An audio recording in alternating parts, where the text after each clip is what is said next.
السلام علیکم ورحمۃ اللہ وبرکاتہ۔ آج میں آپ کو درود شریف کی فضیلت اور درود شریف کا وقت اور اس کے متعلق کچھ احادیث بتاؤں گا۔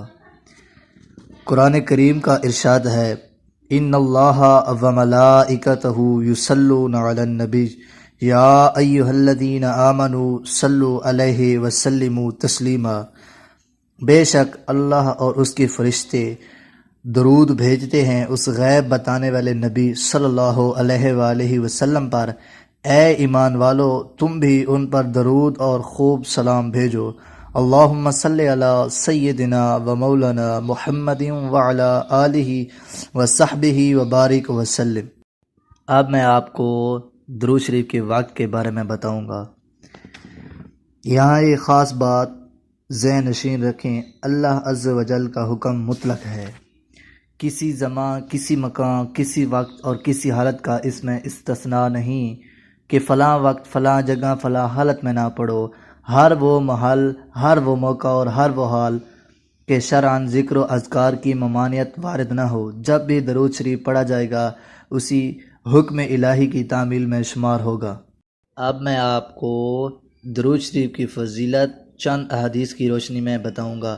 حضور صلی اللہ علیہ وآلہ وسلم فرماتے ہیں، جو مجھ پر درود بھیجے اس کا دل نفاق سے ایسا پاک ہو جائے جیسا کپڑا پانی سے۔ ایک حدیث میں یہ ہے کہ جو کہے صلی اللہ علیہ سیدنا محمد، اس نے 70 دروازے رحمت کے اپنے اوپر کھول لیے۔ اللہ عز و جل اس کی محبت لوگوں کے دلوں میں ڈالے گا، اس سے بغض نہ رکھے گا مگر وہ جس کے دل میں نفاق ہوگا۔ ایک حدیث میں ہے کہ جو مجھ پر ایک بار درود بھیجے، اللہ عز و جل اس پر 10 درود دیں نازل فرمائے، اس کی 10 خطائیں محو فرمائے گا اور 10 درجے بلند فرمائے گا۔ نیز فرمایا کہ پورا بخیل وہ ہے جس کے سامنے میرا ذکر ہو اور مجھ پر درود نہ بھیجے۔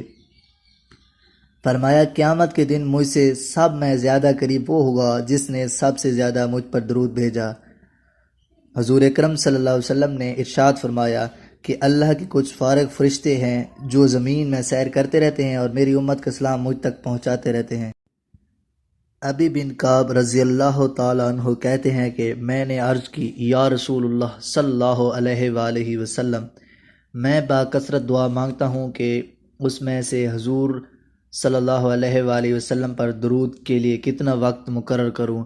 فرمایا جو تم چاہو۔ عرض کی چوتھائی؟ فرمایا جو تم چاہو، اور اگر زیادہ وقت کر لو تو تمہارے لیے بہتری ہے۔